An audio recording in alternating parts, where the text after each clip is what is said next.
Como decíamos, un invitado de lujo. Ahí están explotando, ¿sí?, todas las fanfarrias que tenemos para recibir a este gran invitado, que quiero que por favor vos seas, Eli, quien lo presente. Ay, a toda bueno, qué la lujo. audiencia. No te voy a decir que no. No te voy a decir que no, me pone muy contenta. No te cuesta. No me cuesta, y menos a él. Así que estoy muy contenta de que esté acá con nosotros. Voy a arrancar diciendo que lleva más de 15 años trabajando en inteligencia artificial antes de que se pusiera de moda. Desde chico se interesó por la ciencia ficción y diría que desde grande sigue con el mismo interés. Y fue gracias a ella que decidió estudiar ingeniería en sistemas de información.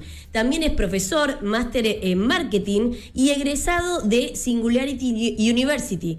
En 2017 cofundó Rocking Data, una startup pionera y referente en Latinoamérica que trabaja a diario para democratizar la ciencia de datos y la inteligencia artificial con el objetivo de potenciar la toma de decisiones en todo tipo de organizaciones. En 2021 publicó su primer libro, ¿Cómo piensan las máquinas?, que lo tenemos aquí y lo trajo para sortear también, que tiene el primer prólogo escrito por inteligencia artificial. Y en 2023 publica Invisible, su segundo libro, que es un libro de 7 cuentos de ciencia ficción sobre inteligencia artificial.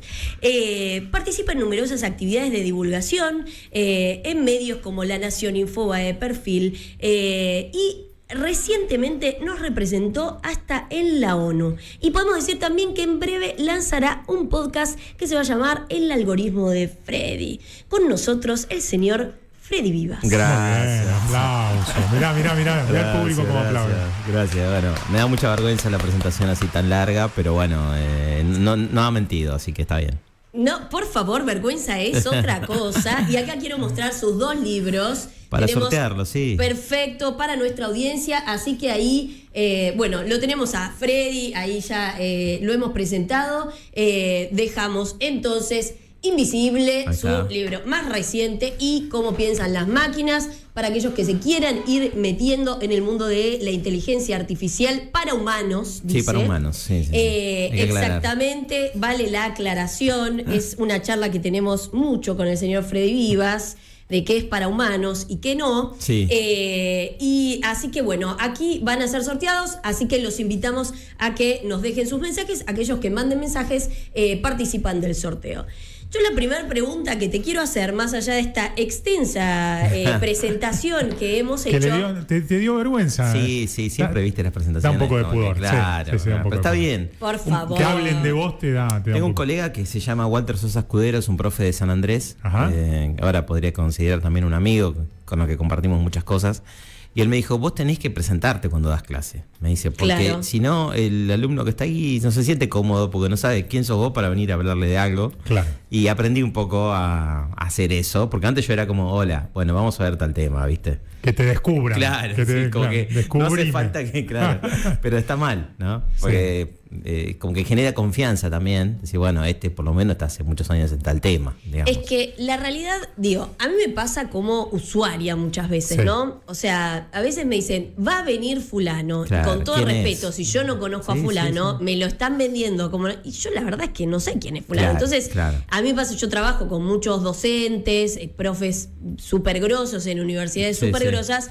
Y a mí me copa cuando se presentan, está porque no es refregar los papiros, sino, porque una cosa, vos te das cuenta cuando hay un tema de fanfarroneo, pero y este es antes decíamos, es un resumen. Yo creo que podríamos fanfarronear muchísimo más, señor Vivas, así que la dejo pasar. No te hagas. Pero bueno, muchas gracias. La verdad que para nosotros es un placer que escucho el programa yo, Opa, mirá primero lo empecé a escuchar porque Eli me lo pasaba.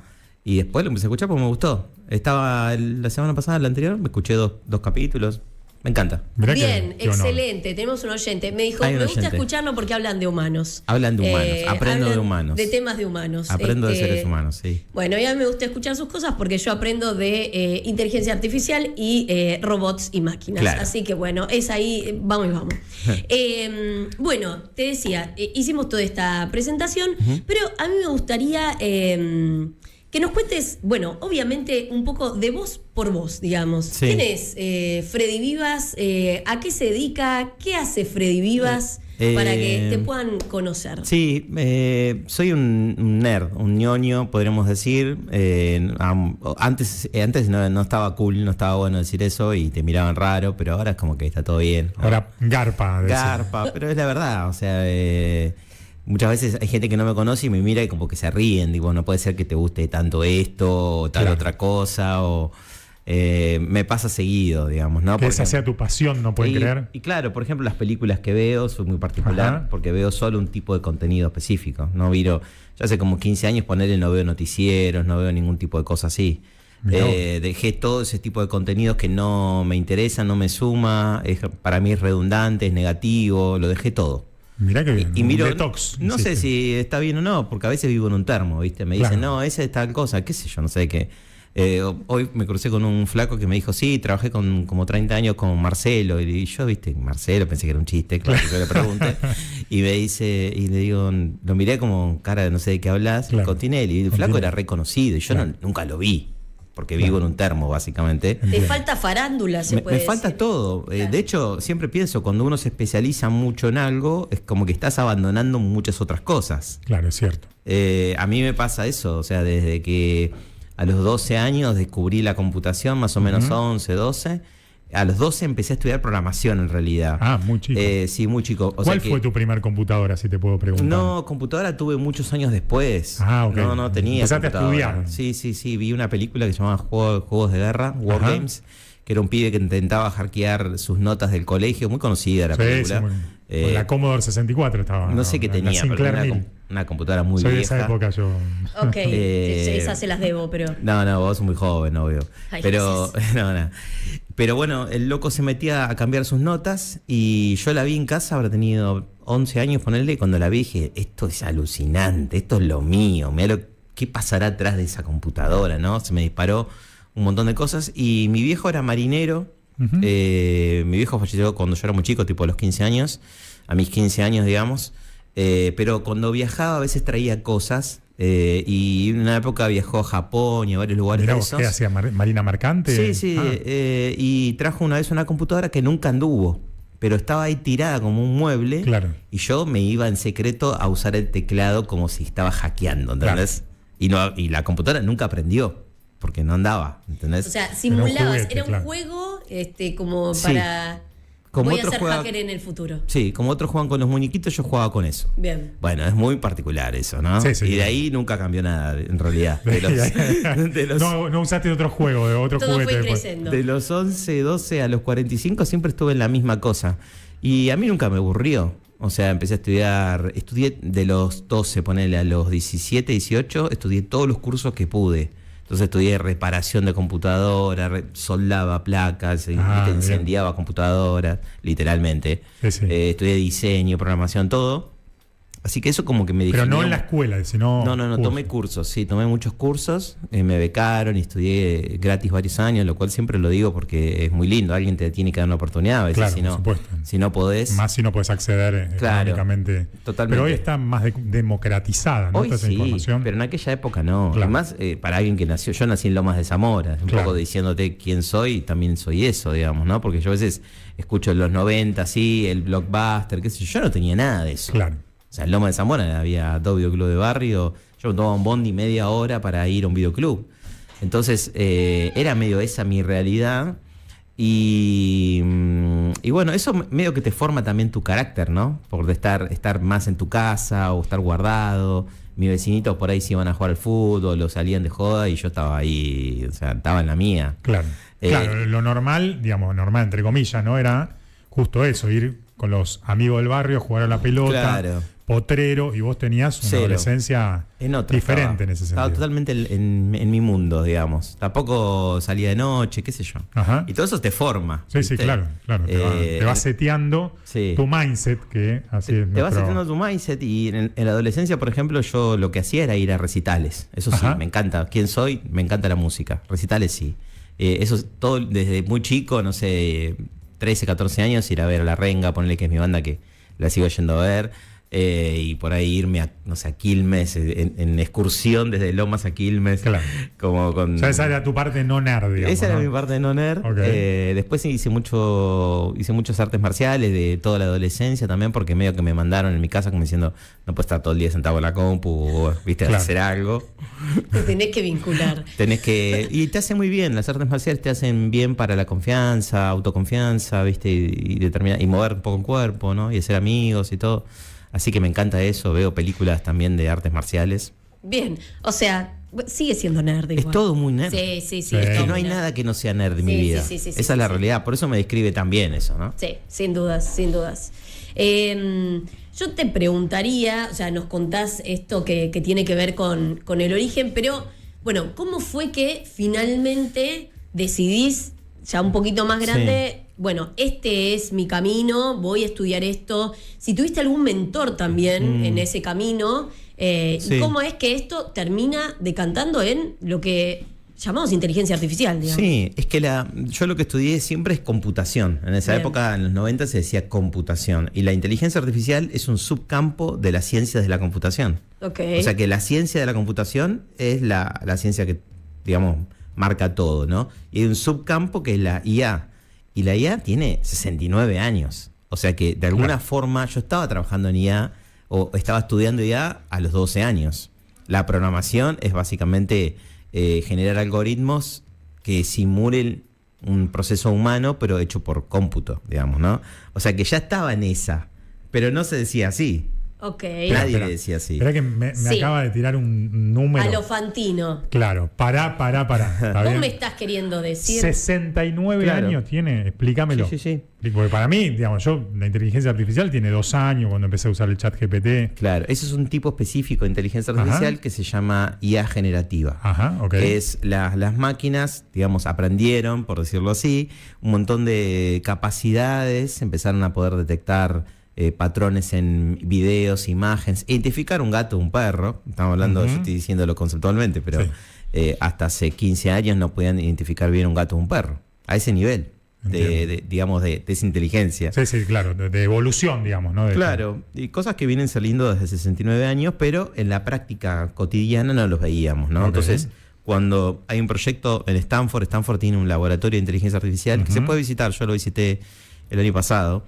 Es un laboratorio que en los 60 los locos estaban haciendo cosas con IA. Y yo creo que haber sido hace unos 15 años, hicieron un experimento como una especie de concurso, de juego, que se hace mucho. La tecnología de informática evoluciona mucho así. A partir de los juegos. A partir de concursos, desafíos, la gente se mete y inventa cosas, ¿no? Y en ese momento fue crear un dataset de entrenamiento, sería como generar imágenes etiquetadas, ¿no? Como decir, estos son animalitos así, gatitos, blancos, qué sé yo. Un montón de gente etiquetando eso, y eso fue la base del entrenamiento de muchas IA que hoy usamos. O sea, aprendieron a saber qué era un gato y todas sus variantes, por ejemplo, y hoy le pedís una herramienta que genere un gato y lo genera. Claro. Porque lo aprendió en aquellos tipos de entrenamientos. O sea, todo fue así. Porque si no hubiese salido el iPhone en 2007, no existiría la IA. Cuando sale el iPhone, la gente empieza a hacer videitos, empieza a sacar fotos, empieza a generar material que después es entrenamiento para la IA. Ah, entiendo perfectamente. Entonces, la IA generativa sí tiene pocos años, es cuando sale ChatGPT, podemos poner una fecha, noviembre de 2022, pero lo otro es mucho más viejo. Digo 69 años porque unos locos se fueron a Estados Unidos, a Dartmouth College, una zona en el norte de Estados Unidos. Se van ahí a estudiar 7 o 8 semanas, y era gente de la matemática, de qué sé yo, la biología, la psicología, gente de sistemas de la información, que se ponen a crear la disciplina científica. O sea, la disciplina científica nace en Dartmouth. ¿Y se llama así, inteligencia artificial? Inteligencia artificial. Ese es el nombre que deciden ponerle. A mí me gusta más otro, yo lo pensé mucho, ¿no? Porque me parece que artificial es una palabra con una connotación negativa, como que casi todo lo que decimos artificial, no sé, ¿qué opinan? Parece fake. Sí, claro. O malo, o no, por ejemplo, esto lo pregunté varias veces, ¿no? Hay gente que te dice, bueno, como una planta artificial, digamos, ¿no? Es decir, tiene la luz sentido artificial, el jugo. Pero yo creo que la inteligencia artificial va a ser tan fuerte que va a cambiar el sentido de la palabra artificial. Puede ser. Sentido negativo, digamos, ¿no? Claro. A mí me gusta el concepto de inteligencia computacional, que traté imponerlo, pero no funcionó. No pegó. Muchas de las cosas que intenté imponer no pasaron. No pasó nada. Así vienen los éxitos, digamos. Bueno, ¿no? en algún momento alguna va a llegar. Pero simplemente yo, digamos, no por una cuestión semántica, decir, inventé un concepto, es porque creo que si uno no tiene bien claro un concepto o le produce lejanía, no lo vas a usar bien. O sea, si vos decís, no, pero esto no sirve porque está generado con inteligencia artificial. Y en realidad es una solución que ayuda a que un médico diagnostique mejor. Y bueno, está bueno. Entonces, inteligencia computacional me gusta más, ¿no? Es como la inteligencia humana y la inteligencia de las computadoras. Ese sería, me parece, refleja mejor lo que en realidad es. Me gusta. Así que, bueno, impulsémoslo, si te gusta. Metemos acá el hit en Más Mindset, inteligencia computacional, bien, en honor a Freddy. Hashtag inteligencia computacional. Decís que de lo que hiciste nada pegó, pero yo diría de que, fundaste Rocking Data. Sí, entonces eso sí pegó bien. Algo pegó, eso ¿no? Pegó, ¿verdad? Diríamos que algo sí. pegó. ¿Nos querés contar un poco? Porque vos... o sea, el nombre sos vos, porque es el rock, ¿no? Y... claro, lo pusimos con mis socios, con Diego y con Martín, mis socios. Los tres tocábamos juntos, en realidad. Rocking Data nace, en realidad, de conocerse y de hacernos amigos en una corpo. Eso te iba a decir. Eso también es una linda historia. Yo lo cuento siempre porque emprender con amigos a veces no es tan normal, digamos. Claro. Pero también aclaro que no son amigos de cualquier amigo, sino que son amigos con los que yo trabajé como 3 años. Entiendo. Los tenía ahí en la mesa... Todas las discusiones que teníamos con ella las habíamos tenido. Primero compañeros de trabajo que fueron haciéndose amigos y ya se conocían trabajando, digamos. Exactamente. No al revés, amigos de club que se ponen a trabajar. Que se debe poder también. Debe haber casos. Sí, a mí me encanta trabajar con amigos, yo siempre lo digo. Sí. Debe haber casos. La otra vez vi un director de cine en un video que no me acuerdo cuál era, que decía, ¿has contratado amigos para tus películas? Sí, siempre, dice. ¿Y salió bien? No, la mayoría de las veces no. ¿Lo haría de vuelta? Obvio, son mis amigos. Claro. Entonces depende de la visión, ¿no? Sí. Yo cada vez más quiero trabajar con amigos o con gente al menos que me llevo muy bien, ¿no? Elijo los proyectos también con ese feeling, digamos, ¿no? Más humano, por decirlo de alguna manera. Pero sí, con mis socios, con Diego y con Martín, trabajamos juntos, ya no recuerdo bien, pero calculo que como 3 años, armando toda la infraestructura de datos de una telco muy importante. Entonces, yo, en mi caso particular, por ejemplo, dirigía proyectos muy grandes o elegía cuáles casos desarrollar o me juntaba con proveedores parecidos a los que hoy es Rocking Data. O sea, es como que contraté empresas como Rocking Data. Okay. Eso para mí fue muy lindo porque era un aprendizaje también de ver cómo interactuaban, qué cosas me gustaban de algunos, qué cosas no me gustaban. No sé, entrevisté como cientos de personas que algunos las contratamos como empleados. Entonces... Y estoy hablando de eso, 2012, 2013, hablar de proyectos de Machine Learning en esa época era bastante novedoso. Espera, te voy a parar, porque del otro lado está mi tía, ahí que está escuchando. Saludos a tu tía. Entonces. Saludos a mi tía. Y, a ver, ¿qué es esto de lo que hace Rocking Data? Sí. Para la tía, digamos, ¿no? Para la tía. Y lo que es Machine Learning me reinteresa, pero también para la tía. Claro. Es mucho más fácil de lo que parece, en realidad. Mira, por ejemplo, en esa época que fundamos Rocking Data, ¿no? Un par de años antes. Entonces, para mí también era bastante nuevo. De hecho, cuando me entrevistan para contratarme para ese puesto, yo le dije, mira, todo esto que estás diciendo que hay que hacer, que acabo de describir, armar los proyectos, qué sé yo no sé tanto de esto. Y el director me dijo, está bien, casi nadie sabe, no hay gente que sepa de esto. No se está haciendo esto. O sea, queremos hacerlo. ¿Te jugás para hacerlo? Yo le dije, sí, sí, soy yo. Entonces eso también está bueno, porque alguien también me dio esa oportunidad. Claro, apostó por vos. Claro, eso de los mentores, yo lo viví toda la vida, identifico a lo largo de toda mi carrera gente que me ayudó. Un profe que tuve, Martín, cuando yo estudiaba programación, tipo a los 14 años, claro, cuando estudiaba programación, el tipo explicaba algoritmos, no sé, de cálculo de punitorios, no me olvido más de ese cálculo de punitorios de un banco. Yo tenía 14 años, no sabía lo que era un banco. Claro. ¿Qué voy a entender un cálculo de interés de no sé qué? Y el profe explicaba, me habrá visto, eran todos gente grande, de noche y con la computadora practicando, no entendía nada. Y el flaco me habrá mirado como diciendo, ¿y este pibe, pobrecito, qué hace acá? Y a mí me encantaba, yo quería estar ahí, pero no entendía. Y el flaco me explicó una vez y me dice, vos no te preocupes, esto es fácil, esto es sencillo, usaba la palabra. Y cuando él me decía sencillo, mi cabeza era como, listo, es sencillo. Si él lo dice que es capo, ya está. Y yo, bueno, por lo menos seguía, ¿no? Siempre tuve ese tipo de gente y bueno, esa oportunidad que se me abrió, para mí fue fascinante porque era algo muy nuevo en el mundo, te diría. En esa época recién empezaban a salir los Netflix, por ejemplo. Netflix decía, nosotros somos una empresa de Machine Learning, decía Netflix cuando sale. Mirá Increíble. vos. ¿Por qué? Porque agarraron y hicieron, por ejemplo, un concurso y eligieron el mejor algoritmo de recomendación. Netflix, cuando vos ves una película, trata de analizar quién sos. Cada cuánto miras películas, qué actores te gustan, qué géneros te gustan. Mirás en un iPhone, mirás en un Android, mirás en un viaje, mirás cualquier género. ¿Cuánto dura tu sesión? Podría decirte 500 variables que Netflix sabe de nosotros, ¿no? ¿Cuánta gente vive en tu casa? Etcétera, etcétera. ¿En qué barrio estás? Netflix decía, mi negocio es que la gente se quede mirando contenido acá y esté enamorada de Netflix. Entonces voy a contratar el mejor algoritmo del mundo de recomendación de contenido. O sea, porque viste esto, te recomiendo esto. Hizo un concurso, $1 millón al mejor algoritmo. Por eso decía que se hacen muchos de estos tipos de concursos. Claro. Gana el mejor algoritmo, le gusta tanto el segundo algoritmo que se compra los dos. Por las dudas, ¿no? Es decir, ya que tengo tanto. Claro. Entonces yo empecé en el mundo de Machine Learning en esa época. Que era una época de como que era como hoy hablar de computación cuántica. Claro. Yo te hablo de computación cuántica y decís, y mirá, ¿hay casos? No, más o menos. ¿Hay gente que lo haga? Y no, casi no hay. Es lo mismo, pero en el 2012 con esto, ¿no? Entonces hacíamos cosas recontra útiles. Solo hacíamos cosas útiles. A mí me quedó mucho esa escuela, digamos, ¿no? No hacíamos cosas porque son cancheras, hacíamos porque generan algo bueno para el negocio. Por ejemplo, una de las primeras que hicimos era un modelo predictivo de fallas o de problemas técnicos que a vos se te caiga el servicio en tu casa. Vos tenés internet en tu casa y de repente se te cae internet. Y vos no querés que pase eso.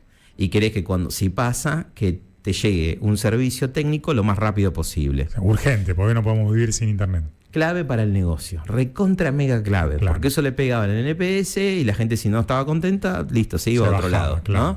Entonces nosotros lo que hacíamos era un modelo que predecía la probabilidad de que a tu casa se le corte el servicio.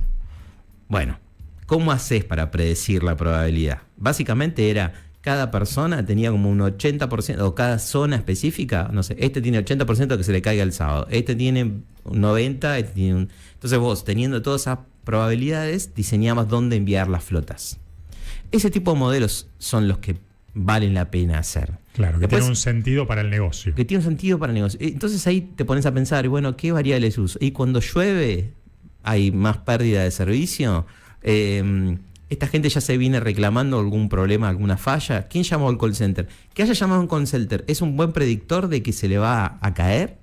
Y ahí, bueno, te explota la cabeza porque realmente tu cabeza analiza tantas variables y trata de generar ese tipo de modelos. Así como ese te podría dar 1000 ejemplos, pero eso es claramente un modelo predictivo de Machine Learning que funciona y genera mucho impacto. Vamos con la próxima pregunta que tenemos para ti, que tiene que ver con, si te parece, me gustaría entrar de lleno en lo que es inteligencia artificial propiamente.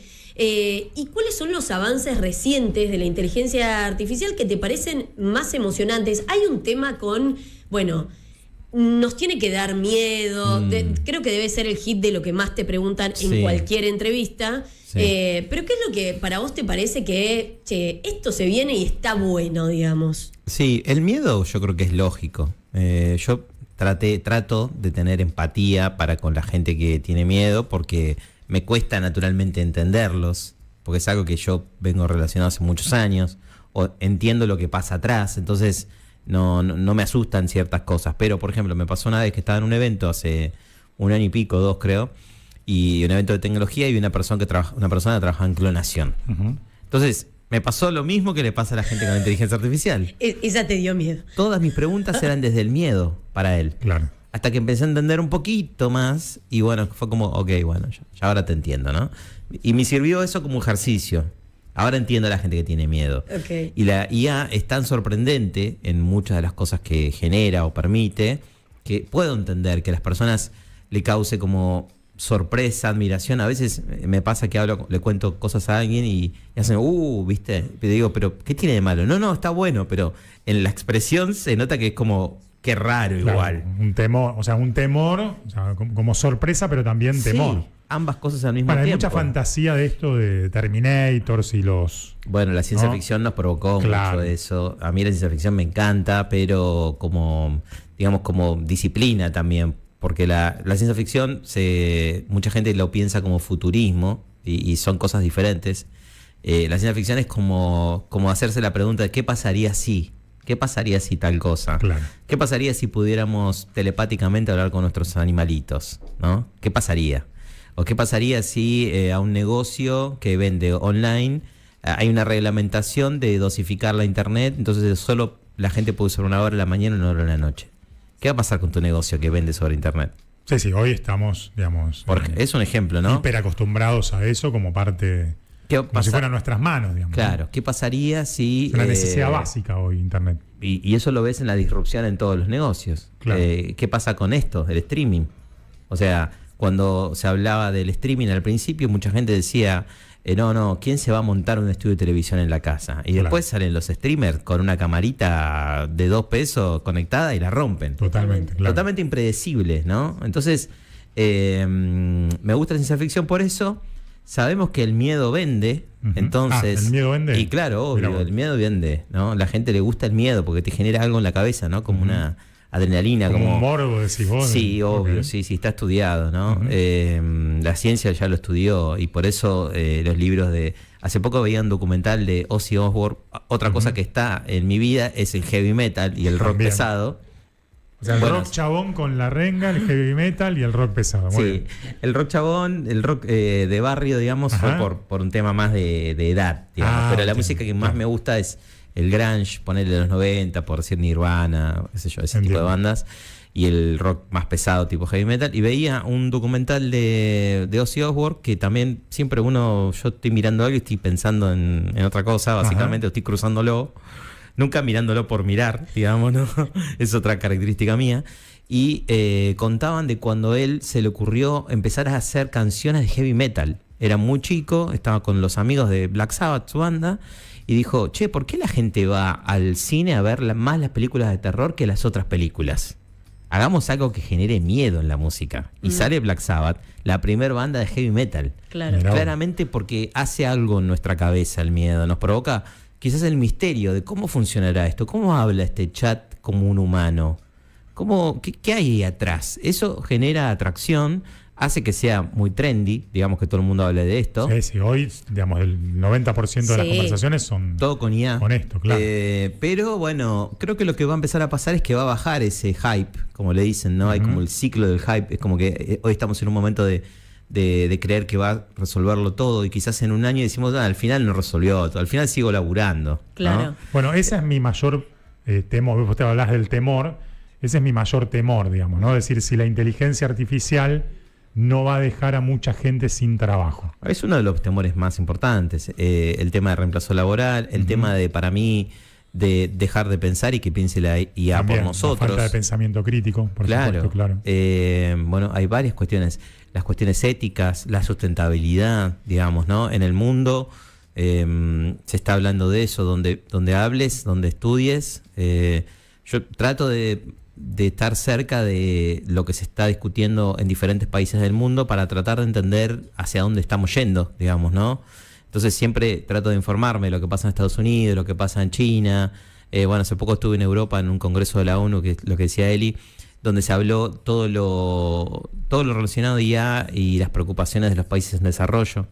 La Comunidad Europea tiene una ley de inteligencia artificial y está hablando de todo esto. Ahí Bueno, nosotros como argentinos estamos lejos. La vemos pasar, vemos pasar. Sí. O sea, ahí la globalización no llegó. O sea, O sea, estamos en la cola del tren, sería. sí y no. O sea, como usuarios restamos. Porque Ok. digamos, se despliega OpenAI, saca ChatGPT 5 y hace un botón así y en todo el mundo está. Claro, mañana yo lo puedo comprar. Claro. Como usuario. Sí. Ahora, estamos creando empresas como ChatGPT. En un panel de discusión que estuve allá en Viena hace 10 días en Austria, en la ONU, ellos estaban hablando, una persona india, diciendo cómo funcionan los modelos de lenguaje con sus idiomas y dialectos. Hay, si mal no recuerdo, 1.600 entre idiomas y dialectos en India. 1.600. Imagínate que OpenAI, que es la empresa que crea ChatGPT, necesita entrenar con toda esa complejidad lingüística. Es imposible para ellos. Entonces India está generando sus propios modelos de lenguaje, generando sus propias iniciativas. Y eso es el camino para mí. O sea, incluso con sus propias cuestiones culturales, ¿no? Con sus diferencias culturales. No creo que estas herramientas que son tan conectadas con el lenguaje, como son los modelos tipo GPT, ¿no? No creo que pueda haber alguien en el mundo diciendo esto es lo que va a usar todo el mundo. Y esas conversaciones en Argentina, por ejemplo, no se están dando. Está bien que el español tiene bastante presencia en la web. La web habla inglés, claramente. Sí. La mayoría de los contenidos son en inglés, pero español tiene cierta presencia. Ahora hay otros dialectos o lenguajes que no la tienen. Pero eso es un ejemplo. Nosotros en Argentina somos buenos usuarios, somos bastante buenos usuarios, pero somos bastante malos creadores. Entiendo. Empresas tipo OpenAI no existen, por supuesto, por el grado de inversión. Pensá que el modelo GPT, el 3.0, el primero grande de GPT, costó, dicen, unos 7, 8, 10 millones de dólares solo el entrenamiento. Claro. No estamos hablando de la construcción, claro. Nada. Solamente entrenarlo con 17 billones de páginas web, toda la Wikipedia, blogs, todo eso, llevó unos 10 millones de dólares. Bueno, es una inversión grande, ¿no? Entonces, el desafío también es que nosotros nos enganchemos como creadores, ¿no? Bien, muy bien. Yo no sé, Die, vos hablás de el temor con respecto al tema laboral y demás. Yo creo que mi mayor temor tiene que ver, acá 2 psicólogos, con el tema de la salud mental. A ver. De hoy, todo el reemplazo que en muchos casos se está haciendo con la terapia, o todos los casos que escucho de... No, bueno, es que sabes que el chat GPT me dijo que, o yo charlo con el chat GPT un ratito. Hoy es el mayor uso. El mayor uso. Pero ahí hay una contradicción, porque por un lado hoy el mayor uso que se le da al chat GPT o a estas cloud y cualquiera similar es la terapia o la orientación, ¿no? Es decir, ¿qué tengo que hacer con mi novia? Mi cuñada gusta de mí, ¿qué hago? ¿No? Ese tipo de preguntas. ¿No? Nunca me lo hubiese planteado. Bueno, está bien, digo, acá nadie va a juzgar a nadie. Exactamente. Claro. Y el chat GPT no te juzga. No te juzga. No te juzga. Ahí está la clave. Uno de los usos más importantes es ese, la terapia y la orientación. Pero al mismo tiempo, las investigaciones dicen que un rol o una profesión que no va a poder ser reemplazada es la de los psicólogos por la empatía, etcétera, digamos. Ahí me surge una contradicción, no lo termino de descuajeringar. Yo creo que estamos como en un momento de exploración, como probando a ver qué funciona, qué no funciona, qué nos sirve. Estamos como jugando con una cosa nueva, ¿viste? Entiendo. No creo que sea siempre igual esto. Como tampoco creo que siempre sea así, igual todo el uso de las redes sociales. O sea, creo que vamos a ir usando cada vez menos redes sociales. Porque hubo una época que todos subían todas las comidas que hacía por día, ¿viste? Sí. Veías que desayunaba, que almorzaba, totalmente horrible, ¿no? Un bebé recién nacido, foto del bebé. Sí, el tipo operándose con la ACV ahí. Tremendo. O sea, es un colega nuestro subió eso. Bueno. Hay mucho de eso. Escuchamos pero no juzgamos. Exactamente. Miramos pero no juzgamos. Miramos pero no juzgamos. Pero yo creo que eso va a ir cambiando. Y lo mismo con estos usos así, como que da curiosidad ver qué dice. Y la verdad, además, lo que responde es bastante sorprendente. O sea, te sorprende, te ayuda a confundirte el chat. Estamos hablando de, por ejemplo, ChatGPT o cualquier otro. Te ayuda a confundirte porque vos decís, che, está entendiendo realmente. Como si fuera magia. Sí, como si fuera media magia. Claro. O sea, como que el match es muy preciso, digamos. Es muy preciso. El primer chatbot de la historia es el chatbot Elisa en 1966 y lo creó un psicólogo. Sí. Y Dios, siempre haciendo cosas buenas para el mundo, pero... No, bueno, pero en el 57, Frank Rosenblatt, otro psicólogo, fue el primero que lideró la construcción de una computadora que simule por primera vez el uso de una red neuronal. O sea, otro psicólogo en inteligencia artificial. Bien. Hay mucha gente de esos palos al principio de la IA. Tanto sabemos de la cabeza que bueno, así lo usamos. No, a mí hasta me llama la atención la terminología que se usa en muchos casos, ¿viste? Cuando a veces se equivoca, que se dice que tiene alucinaciones. O sea, se usa terminología que es del lenguaje propio de la psicología, ¿no? De la salud mental. Entonces, eso sí, cuando me entero de esas cosas, ¿no te gusta? Me friquea. No, la verdad que me friquea un poco. Y los filósofos tampoco les gusta eso, porque en realidad es incorrecto. El tema es que creo que deberíamos crear propios lenguajes para esto. Claro. Directamente, palabras nuevas. De hecho, mi primer libro, ¿Cómo piensan las máquinas?, lo primero que me preguntaba un periodista cuando le iba a mostrar era, ¿piensan las máquinas? Yo le decía, no. En todo caso, procesan, bla, bla, bla, bla. Explicaba todo lo que hacían en un proceso similar al pensamiento, pero no es pensamiento. Ahora, no tenemos palabras para describir exactamente lo que hace una máquina, porque tampoco podemos decir que calcula, computa. Sí, podemos decir eso, pero hace un poco más que eso. Hoy hay modelos que se llaman modelos razonadores, que te explican como lo que le llaman ellos la cadena de pensamiento. Es como que te va diciendo, mira, ahora voy a hacer esto, ahora hago esto, y vos lo ves y decís, esto es muy parecido a lo que yo hago cuando tomo una decisión compleja. Entonces, ese jueguito de la simulación, ¿no? Como decía Turing, ese juego de la simulación que hacen las máquinas está siendo cada vez más impresionante, y eso es claro lo que provoca que mucha gente lo utilice de esa manera. Yo medio que la veía venir, esa sí la veía venir, no todas vi venir. ¿La del temor o...? No, la del uso personal. Porque me acuerdo hace como 7 años encontré un libro que se llamaba, dentro de una rama que a ustedes seguramente les debe interesar, el mundo de People Analytics. Es una rama de la analítica de datos para recursos humanos. Encontré un libro que era de Google, o escribió gente que trabajó en Google haciendo People Analytics, y explicaban algunos casos futuros. Estoy hablando hace 7 años, no sé, 8.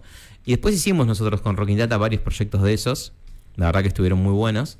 Y había algunos proyectos que eran chatbots, estoy hablándote hace 5 años, ¿no? Chatbots de salida, de entrevistas de salida para personas que se iban de la empresa.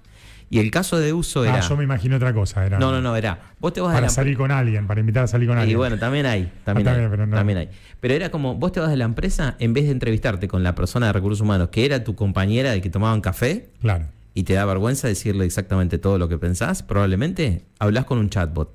Ya eso hace 6 años. Pues vamos a contarle al público que en muchas empresas, cuando alguien deja la posición en la que está o se va de la empresa, habitualmente recursos humanos le hace una entrevista que se llama una entrevista de salida. Sí. En el caso que vos contás, en lugar de hacerlo alguien de recursos humanos, que le pregunta por qué te fuiste, cómo te llevas con tu jefe, tu compañero, te fuiste por el sueldo, lo hace un chatbot. Lo hace un chatbot. ¿Por qué? Porque se demostró en esas investigaciones que la gente le daba vergüenza, se sentía juzgado, no se animaban a decir nada. Y el peor escenario era que no decían nada. Tipo, ¿por qué te vas? No, consigo una mejor oportunidad. Y en realidad sabemos que no se estaba yendo por eso.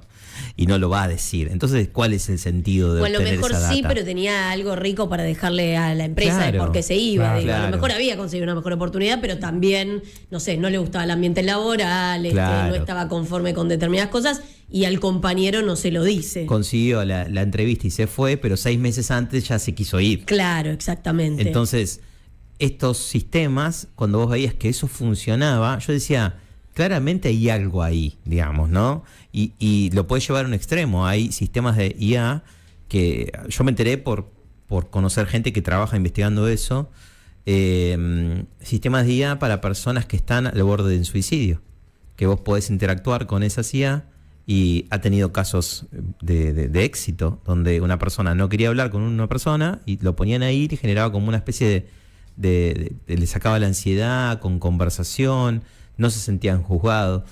Entonces, bueno, yo no estoy de acuerdo en ese tipo de usos, pero están dentro de una bolsa que OpenAI, la empresa que creó ChatGPT, está viendo como usos individuales que se están teniendo de la IA. Y las empresas dicen, che, está buenísimo esto, pero ¿cómo crea impacto corporativo? Bueno, no está pasando tanto. O sea, el tema de poder monetizar esto. Exacto. Decís, O sea, las empresas, como los clientes que nosotros tenemos en Rocking Data, están tratando de hacer que la gente que le encanta usar la IA para sus fines personales empiece a amigarse con la IA para sus fines laborales. Claro. El mundo está en esa, como tratando de todavía no es un gran negocio. No.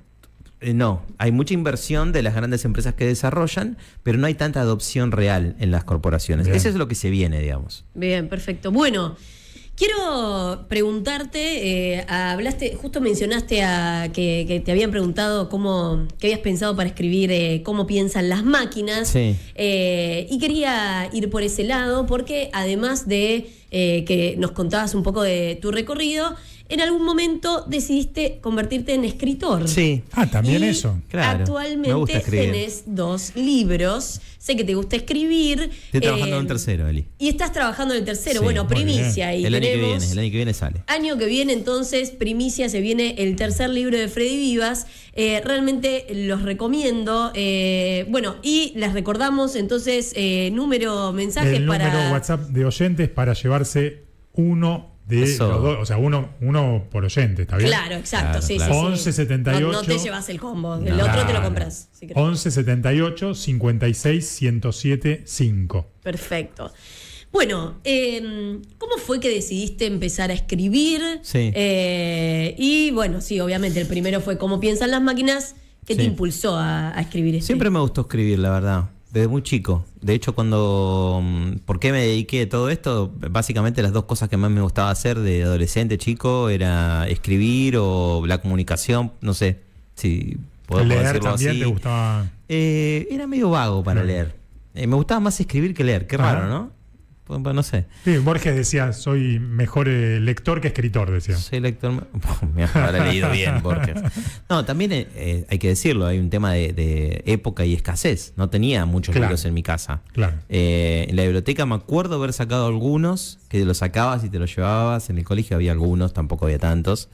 Pero lo que leí me quedó bastante. Algunos me impresionaron mucho, como Edgar Allan Poe, Ajá. en algún momento, Aaron Cupit, que es un tipo que habla de ciencia ficción argentino, creo que es argentino uruguayo. O sea, lo poco que leí me marcó, eso Claro. seguro. Eso Son sí. libros que te dejaron huella. Las enciclopedias, Ajá. el libro Guinness, Mirá la vos. muy interesante, la revista, las selecciones. Bueno, no mucho más que eso leí, pero leía mucho. Y me gustaba mucho escribir. Y en el colegio, mis profesoras de lengua me decían, vos tenés que dedicarte a escribir, es lo tuyo. Mirá vos. Vos te gusta escribir. Y yo escribía de todo. Todo el mundo escribía un párrafo y yo escribía 2 hojas. ¿Viste? Bien. Me encantaba. Todo el secundario así. Y después los profesores más de matemática y todo me decían, vos te tenés que dedicar a la computación, que es Claro. el futuro y es lo que estás estudiando.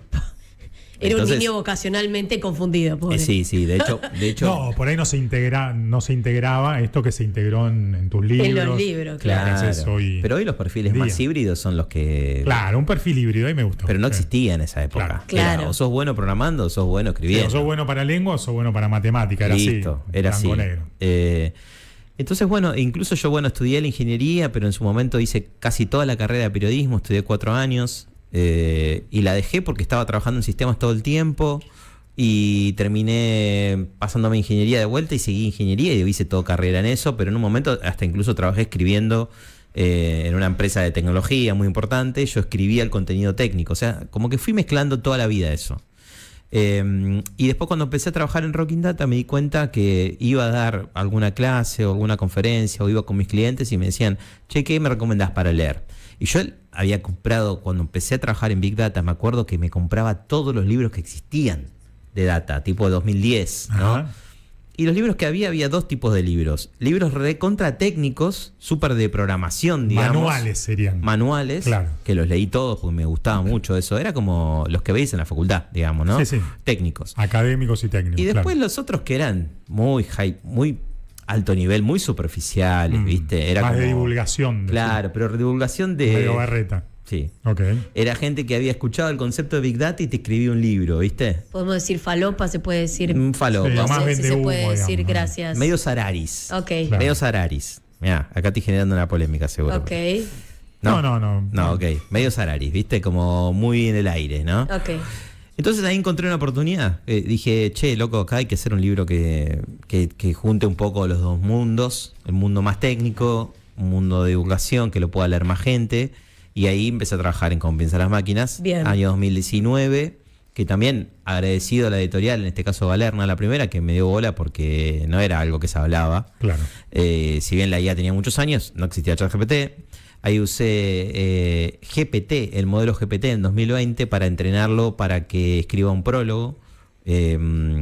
Y bueno, escribió un prólogo muy bueno. El prólogo de tu libro lo escribió GPT. No existía ChatGPT. Claro, el modelo de lenguaje. El modelo de lenguaje. LLM se llama, ¿no? Exactamente, los modelos gigantes de lenguaje. Y tenía como una ventanita que se llamaba Playground, que vos le podías poner algo. Y yo le puse, estoy escribiendo un libro de inteligencia artificial, puedes opinarme para usarlo para prólogo. Y me generó como 20 hojas de Word. Le dije a la editorial, me quedó increíble esto, le digo, si lo ponemos no lo editamos. Y lo leyó el editor y me dijo, no, está genial, y quedó en el prólogo está buenísimo, súper bien escrito. Y se hizo bastante conocido en cierto ámbito de nicho nerd, porque es como, el del prólogo hecho con IA. Y una vez que fui a España a dar una conferencia, me presentaron así, el que tiene el primer libro del mundo, que no está escrito 100% por un humano. Yo le dije, ¿está chequeado eso? Más o menos, me dice. Pero si no es el primero, es el segundo, me dijo. Pero bueno, así te presentaron. Y si alguien tiene que leer cómo piensan las máquinas, ¿qué se encuentra? ¿Qué hay acá? Digamos, como que después avancé en Invisible. Invisible es un libro de ciencia ficción, de cuentos de ciencia ficción. Ponele, no quiero decir estilo Asimov, pero bueno, un poco jugué a eso. Bueno, después dijiste, te subiste el precio con todo. Y sí, pero con la presentación que me hicieron. Está bien, tomaste confianza, me gusta. Claro, en realidad más que Asimov, me gusta mucho Philip Dick, que es el loco que escribió los libros que se basa Blade Runner o Minority Report o El Vengador del Futuro. Para mí el mejor escritor de ciencia ficción que existe. Muy técnico, muy simple en su forma de escribir, pero con ideas muy complejas. Muy complejas. Entonces para mí el loco agarraba y decía, no, yo si encima me rebusco para escribir no me va a leer nadie, ¿no? Claro. Entonces escribía muy sencillo, pero con ideas muy potentes adentro, como por ejemplo la que inspiró Blade Runner. En ese Invisible hice relatos y en Cómo piensan las máquinas yo ya venía jugando un poco con eso, porque incluso viene de un sueño que tuve, sueño de COVID, me lo agarré con COVID, fiebre, viste la fiebre clásica de COVID. La primera vez que me lo agarré a COVID me agarré 2 veces. La primera me pegó fuertísimo, no estaban las vacunas todavía, y tuve pesadillas y me imaginaba de la ventana a los Terminator prendiendo fuego toda la ciudad. Y yo me bajaba a pelear con un Terminator porque estaba, bueno... Ese era tu sueño que no vamos a interpretar, pese a que los dos somos psicólogos. No, déjenmela pasar. ¿Qué otro sueño va a tener Freddy Vivas si no era un Terminator entrando por la ventana? Es un sueño recurrente ese. Entonces pasaba que literalmente yo estaba peleándome con un robot y me anticipaba los movimientos el robot. Entonces yo decía... El que estaba conmigo, el general, decía, pero ¿cómo puede ser que anticipe todo? Y le digo, claro, porque usa modelos predictivos, usa Machine Learning.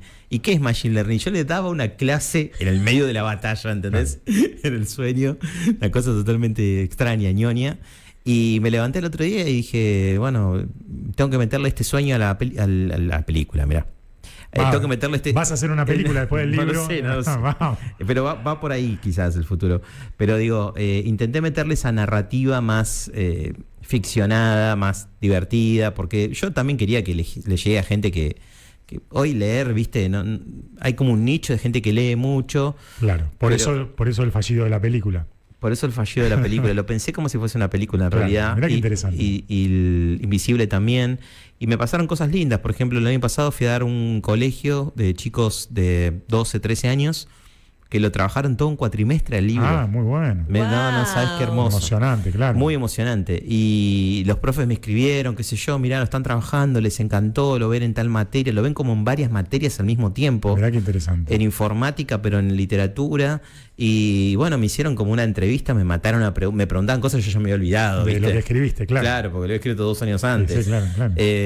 Los pibes lo tenían. Me decían, en el capítulo cuando el robot hace tal cosa, bueno, increíble. Y es un poco lo que yo quería también, ¿no? Que se abran nuevos espacios, sacarle un poco el mito, el miedo a todo esto. Y divulgar para mí tiene que ser así, ¿viste? Con mucha responsabilidad. Y yo, digamos, cada vez más respeto a los divulgadores, ¿no? Pero te voy a hacer una pregunta medio picante, la anteúltima, porque la última siempre la tiene Eli, la pregunta. ¿Vos sos un influencer de esto? ¿Te sentís un influencer de la inteligencia artificial, del machine learning? ¿Cómo te ves? No sé bien qué es la definición de influencer. ¿Y ¿Que alguien, tenga muchos seguidores? No, alguien que influye con lo que le cuenta al público en general. Yo creo que ¿no? sí, entonces. Ajá. Sí, yo creo que lo soy. Aunque sea un público chico, digamos, ¿no? Porque, digamos, un profesor también es un influencer. Claro, sí. Un buen profesor, y cada vez más para mí, un profe que tiene su opinión sobre un tema. Yo voy a las clases porque quiero ver qué opina tal profesor. No quiero que me explique un concepto. El concepto lo busco en internet. Quiero ver su visión del tema. Y me pasa eso cuando doy clases. Yo doy clases en San Andrés. Es como que, ¿vos qué opinás, Freddy, de esto? Ya saben de qué están hablando. Sí, claro. Entonces, eso es influencia para mí. Y es una gran responsabilidad. O sea, no ser un repetidor, sino, digamos, poner ahí tu opinión. Claro, yo pienso conceptos como este que te decía de inteligencia computacional, o MAD, uso ahora, que es Machine Learning, Artificial Intelligence y Data, como un concepto que reemplazaría IA, como que es un concepto superador. Y uso esos conceptos y los pienso porque trato de ser pedagógico también. Claro. Es como sintetizando cosas. Si yo te digo, podría estar muchas horas explicando una cosa, pero si uso ese concepto y veo que después la gente lo escucha y lo repite porque dice, sí, esto sintetiza un montón de pensamiento en un tema, eso para mí es influencia. Así que no me pesa para nada, digamos, ¿no? Ahora sí, ser influencer es tipo subir fotitos, eso es otra cosa para mí. Claro, eso es. Bueno, te voy a robar, voy a hacer dos, pero muy cortitas, dale, claro. No tengo apuro. ¿Qué consejo le darías a alguien que quiere comenzar a trabajar o a explorar el mundo de la inteligencia artificial? O sea, pienso que la inteligencia artificial, en algún sentido, o sea, tiene tantas aristas, pero pienso que en algún sentido va a ser como el nuevo Excel, ¿no? O sea, que todos vamos a tener que saber usarlo. Entonces, hay ciertas cosas de inteligencia artificial que cualquier persona la va a tener que saber. Bien. O sea, en una empresa no puedes tener gente que haga Es como trabajo. hoy saber usar el Word, digamos, ¿no? Mandar un mail. O mandar un mail. Yo o siempre usar cuento WhatsApp. que soy tan viejo que en mi primer búsqueda de trabajo decía saber internet. Ah, mirá vos. Y ahora queda como, te causa gracia. Claro. Internet, Windows 98. Claro, saber Windows. Pero es como que en 2 años pongamos saber ChatGPT, o saber interactuar con una IA, o saber qué es un modelo de lenguaje. Va a ser obvio. De hecho, Invisible, mi libro Invisible, se llama Invisible por eso, porque pienso que me preguntaba una vez, un periodista me dijo, ¿cómo te imaginas la IA en el futuro? Y yo le digo, me imagino que nadie va a hablar de IA. Claro. Directamente va a diluirse el concepto. Vas a decir, che, esto lo resuelvo de la forma más, con la tecnología más avanzada que tengo. Obviamente va a ser IA en muchos casos. Entonces no vas a decir, uso IA para esto. Hoy es como una propuesta de valor porque es nueva. Claro. Pero no va a serlo más en el futuro. Ese es uno de mis mayores temores. Por eso me interesa, siendo psicólogo, tanto la tecnología, porque tengo miedo de quedarme afuera, digamos, ¿no? Sí, obvio. De todas estas cosas que todo el tiempo aparecen. Pero entiendo también que al mismo tiempo, digamos, a los vendedores de inteligencias artificiales les interesa que yo, digamos, ahora o dentro de 10 años también lo siga consumiendo, porque por supuesto. es población. Digamos, ¿no? Sí. Así que a tu pregunta, bueno, primero creo que hay cosas que es para todo el mundo. Y después veo cada vez más gente de otras profesiones no técnicas animándose y me parece que está buenísimo. Porque, por ejemplo, la ciencia de datos, que es como un mundo relacionado, como primo hermano de la inteligencia artificial, yo empecé a trabajar en eso, decía, en el 2011, qué sé yo, y mis compañeros, no es que todos venían de la carrera de ciencia de datos, venían de actuario, estadística, sociología, física, geología. Tenía gente que venía de todos esos mundos y esa diversidad es muy rica para los proyectos. Por lo tanto, yo siempre invito a que la gente que no está en el mundo técnico se quiera meter. Y hoy en día podés hacerlo. O sea, yo, por ejemplo, en Rocking Data tenemos gente que estudió filosofía y se especializó en IA, gente que estudió marketing y se especializó y pudo. O sea, no es limitante. Bien, perfecto. Bueno, y para cerrar, sí, la pregunta que le hacemos a todos nuestros invitados, esto es Más Mindset. A ver. Freddy Vivas, ¿cuál es tu mindset? ¿Cuál es mi mindset?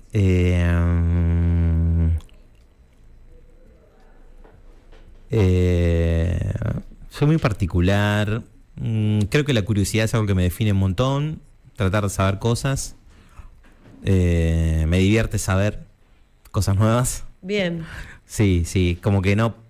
por ejemplo, veo una peli y la peli es como que es muy mundano, de lo cotidiano, diálogos humanos, ya me aburro un poco. O sea, eso no, todo lo que tiene que ver con lo novedoso. A ver lo nuevo, lo distinto, ¿viste? O viejo, pero que no lo conocía. Ajá. Me llama la atención. El mundo del arte, de la música, me encanta. Es como una mezcla de cosas, pero que tienen que estimular mi curiosidad y mis ganas de saber cosas nuevas. Bien, perfecto, excelente. Muy bien, nos estamos dando el gusto y nos dimos el gusto de tener a Freddy Vivas acá con nosotros. Eli, el cierre es tuyo. Pasó por acá Freddy Vivas. Tenemos mensajes también. Dale. Nos Qué escribe Belén que dice: quiero el libro de Freddy Vivas. Súper Eso. interesante escucharlo. Así que ahí tenemos una nueva participante. Le mandamos un saludo. Gracias, Belén. Estás participando en este momento. Nada, Freddy, muchas gracias por venir. Placer, La verdad, placer. un placer tenerte acá con nosotros y súper interesante escucharlo. Lo pueden seguir. Hablamos de que influencer definitivamente es un influencer Muy bien. en todos los sentidos de lo que se entiende un influencer, así que lo pueden seguir en sus redes. Y bueno, para mí, en lo personal, un placer que hayas estado acá. Gracias. Para mí también me encanta el programa, en serio. Gracias totales, Freddy. Así que Gracias. felicitaciones por lo que están haciendo.